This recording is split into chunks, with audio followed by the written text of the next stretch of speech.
Hello friends, एक बार फिर आपके सामने एक नई प्रेजेंटेशन लेके हाजिर हैं और आपके सामने स्क्रीन के ऊपर topic international law and the developing states perspective. मैं हूं Mohammad Naufal Safan, belongs to Naufal's academy. अगर आपको मेरा वीडियो पसंद आ रहा है तो प्लीज़ लाइक और सब्सक्राइब जरूर कर दीजिएगा। 2021 का इतना लंबा चौड़ा सवाल था और इस सवाल के सिंपल जो मतलब हैं वो ये है कि अमीर मुल्क इंटरनेशनल लॉ के ज़रिए गरीब मुल्कों को इस्तेमाल करते हैं।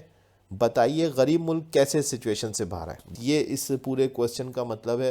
तो पहला क्वेश्चन ये बनता है कि अगर वो डेवलपिंग स्टेट्स की बात कर रहा है तो what are the developing countries. तो डेवलपिंग कंट्रीज़ कौन होते हैं? तो डेवलपिंग कंट्रीज़ दरअसल वो कंट्रीज़ हैं जो इकोनॉमिकली कमज़ोर हैं। वर्ल्ड बैंक इन्हें ग्रॉस नेशनल इनकम यानी कि GNI से नापता है और यूनाइटेड नेशन ऑर्गेनाइजेशन इसके लिए HDI इंडेक्स को यूज़ करती है, क्योंकि एक ह्यूमन डेवलपमेंट इंडेक्स जिसमें लाइफ एक्सपेक्टेंसी, हेल्थ, एजुकेशन और क्वालिटी ऑफ लाइफ सब के सब इंडिकेटर्स को शामिल करके इसको नापा जाता है और इनमें सबसे इम्पॉर्टेंट जो इंडिकेटर है वो इकोनॉमिक ग्रोथ है। ठीक है जी। तो जिस मुल्क कंट्री की इकोनॉमिक ग्रोथ अच्छी होती है वो उतना ही डेवलप कंट्री होता जाता है और जिस कंट्री की इकोनॉमिक ग्रोथ कम होती जाती है वो उतना ही डेवलपिंग कंट्रीज़ की कैटेगरी में आता जाता है। यानी हम एक तरह से कह सकते हैं कि ये दरअसल गरीब मुल्क हैं जिनकी इकनॉमी कमज़ोर है। ये मुल्क आम तौर पर कर्ज़ों में जकड़े होते हैं, डोनर एजेंसियों की एड पे चल रहे होते हैं, कर्ज़े लेके चलाए जा रहे होते हैं। यकीनन यहाँ करप्शन और मनी लॉन्ड्रिंग जैसे मसाइल भी आपको देखने को मिलेंगे। दुनिया के 200 मुल्क हैं, उनमें से 125 मुल्क ऐसे थे जिनका पॉइंट स्कोरिंग HDI के इंडेक्स के अंदर 80 से कम था और जो 80 से कम के जितने भी कंट्रीज़ हैं वो टोटल 125 मुल्क बने। तो ये 125 मुल्कों को कैटेगराइज कर दिया गया डेवलपिंग कंट्रीज़ के अंदर। ठीक है जी। ह्यूमन डेवलपमेंट इंडेक्स साल 2022 की रिपोर्ट में। तो हम यूँ कह सकते हैं कि 125 मुल्क दुनिया के अंदर डेवलपिंग कंट्रीज़ हैं। डेवलपिंग कंट्रीज़ को आप सिर्फ समझने के लिए कह सकते हैं कि गरीब मुल्क। ठीक है जी। पाकिस्तान, इंडिया, बांग्लादेश, भूटान, अफ़गानिस्तान, मिस्र, Ethiopia, Nepal, Sudan, Sri Lanka, Zimbabwe वगैरह वगैरह ये डेवलपिंग कंट्रीज़ की कुछ नाम हैं।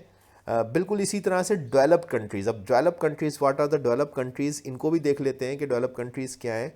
तो बिल्कुल जनाब, डेवलप कंट्रीज़ वो डेवलप कंट्रीज़ हैं जिनका कि HDI का स्कोर हाई है। ठीक है जी। और ये इकोनॉमिकली मजबूत हैं। ठीक है जी। और इनके अंदर Switzerland, Norway, Australia, Germany, UK, Japan, USA, Russia, Spain, France, तुर्की, कुवैत वगैरह सारे के सारे डेवलप कंट्रीज़ के तौर पे माने जाते हैं। डेवलप कंट्रीज़ को इंटरनेशनल रिलेशंस के अंदर G8 कंट्रीज़ के तौर पे भी गिना जाता है, यानी इंडस्ट्रियलाइज कंट्री भी कहा जाता है। और इसमें जो टॉप के जो डेवलप कंट्रीज़ है, वैसे डेवलप कंट्रीज़ दुनिया के अंदर बहुत सारे हैं, लेकिन जो टॉप के 8 कंट्रीज़ हैं वो G8 एक ऑर्गेनाइजेशन है उसके अंदर आते हैं। और ये G8 के ऑर्गेनाइजेशन के अंदर कौन कौन से आते हैं? France, Canada, USA, Japan, UK, Italy, Germany, Russia. ये वो कंट्रीज़ हैं जो हाईली इंडस्ट्रियलाइज कंट्रीज़ हैं। ठीक है जी। तो ये G8 कंट्रीज़ हैं। बहरहाल मैं आपको अपडेट कर दूंगा, G8 इस वक्त जो है वो G7 में कन्वर्ट हो गया। रशिया को यूक्रेन वॉर के बाद जो है बतौर एहतजाजन उसको बाहर निकाल दिया गया और ये इस वक्त G8 से G7 है। ठीक है जी। इंटरनेशनल लॉ दरअसल ट्रीटीज से बना हुआ है। सब जानते हैं, जो इंटरनेशनल लॉ के स्टूडेंट्स उन्हें पता है कि इंटरनेशनल लॉ किससे बना है। इंटरनेशनल लॉ जो है वो ट्रीटीज से बना हुआ है। पूरी दुनिया के अंदर जो ट्रीटीज़ होती है, मुआहदे होते हैं, एग्रीमेंट होते हैं, उनसे जो है वो इंटरनेशनल लॉ बनता चला जाता है। इस सिलसिले में जो पहला जो डोर नज़र आता है वो द ट्रीटी ऑफ वेस्टफैलिया है। ये वेस्टफैलिया ट्रीटी जो है वो 1648 के अंदर हुई। इसको वो इवेंट माना जाता है जहाँ से इंटरनेशनल लॉ का क़याम हुआ। ये नेशनल लॉ की फाउंडेशन जो उसकी बुनियाद है, बहरहाल पैक्टा सेंट सर्वेंडा को ही माना जाता है, यानी कि एग्रीमेंट में किया गया वादा हमेशा निभाना होगा। ठीक है जी।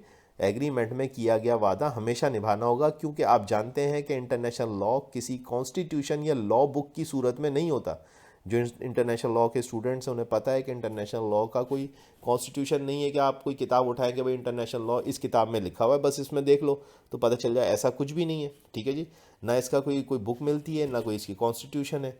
तो फिर ये कैसे चलता है? ये बेसिकली ट्रीटीज़ के ऊपर चलता है। यानी कि जब दुनिया के अंदर जो मुल्क हैं वो ट्रीटीज़ करते जाते हैं तो वो उसी तरह से जो है वो लाइन ऑफ एक्शन मिलती जाती है और यूं जो है वो ये इंटरनेशनल लॉ जो है वो ऑपरेट करता है। इसीलिए कहा जाता है कि पैक्टा सेंट सर्वेंडा, यानी कि एग्रीमेंट में किया गया वादा हमेशा निभाना होगा। ये फाउंडेशन है इंटरनेशनल लॉ की। तो यूं इन ट्रीटीज़ के ज़रिए से इंटरनेशनल लॉ परवान चढ़ता है। मैंने जैसा कि आपको ट्रीटी ऑफ वेस्टफेलिया बताई, दूसरा इसका डोर स्टेप जो है वो 1945 में यूएन चार्टर है, जहां से इंटरनेशनल लॉ का फ्रेमवर्क बनता है। ये दूसरा माइलस्टोन है इंटरनेशनल लॉ का। बहरहाल यूएनओ में भी आप जानते हैं कि वैसे तो दुनिया के तकरीबन तमाम मुल्क शामिल हैं, मगर सिक्योरिटी काउंसिल को सबसे बाइख्तियार माना जाता है, जहां वीटो कंट्रीज़ को हुक्मरानी है। और यूं बहरहाल इन वीटो कंट्रीज़ की मर्ज़ी के बिना इंटरनेशनल लॉ बेबस नज़र आता है। दूसरी तरफ ग्लोबलाइजेशन ने टेक्नोलॉजी को आम किया है, जिसने अब इंटरनेशनल लॉ के लिए यकीनन नए दरवाजे खोले हैं। ये तीसरा माइलस्टोन है। ग्लोबलाइजेशन को आप तीसरा माइलस्टोन कह सकते हैं। मैंने आपको पहला माइलस्टोन वेस्टफेलिया बताया, दूसरा माइलस्टोन यूनाइटेड नेशंस का चार्टर बताया 1945। ग्लोबलाइजेशन को आप तीसरा माइलस्टोन कह सकते हैं कि ये इसका थर्ड डोर स्टेप है इंटरनेशनल लॉ का। बहरहाल सजेशंस पे आ गया हूँ। ये जो डेवलपिंग कंट्रीज़ जिनको मैं गरीब मुल्क कह रहा हूँ और डेवलप्ड कंट्रीज़ जिनको मैं अमीर मुल्क कह रहा हूँ, तो यहाँ पे मैं अगर इसको साइनोनिमस करके रिप्लेस कर दूँ तो मैं कहूँ कि बज़ाहिर जो गरीब मुल्क हैं उनके पास अमीर मुल्कों से गुजारिश करने के अलावा कुछ नज़र नहीं आता है। हाँ, ये मुमकिन है कि अगर फ्यूचर में डेवलपिंग स्टेट्स यानी कि गरीब मुल्क जो हैं वो ऐसी कोई ऑर्गेनाइजेशन बनाने में कामयाब हो जाएं, जिससे कि कोई अच्छी लीडरशिप खुल के सामने आए और वो इन इन इन जो है वो गरीब मुल्कों की आवाज़ को किसी इंटरनेशनल फोरम तक पहुंचा दें, जिसके लिए नई ऑर्गेनाइजेशंस का क़याम हो और जो डेवलप्ड कंट्रीज़ पर बेहतर डिप्लोमेसी से दबाव बना पाए। तो हो सकता है, ये मुमकिन है कि डेवलपिंग कंट्रीज़ यानी कि गरीब मुल्क इंटरनेशनल लॉ को अपनी बेहतरी के लिए और अपनी सपोर्ट के लिए इस्तेमाल करने के लायक हों, मगर अब तक कुछ ऐसा नज़र नहीं आता। तो ये मेरी प्रेजेंटेशन थी। अगर आपको ये प्रेजेंटेशन पसंद आई तो प्लीज़ लाइक और सब्सक्राइब कर दीजिएगा। Thank you very much.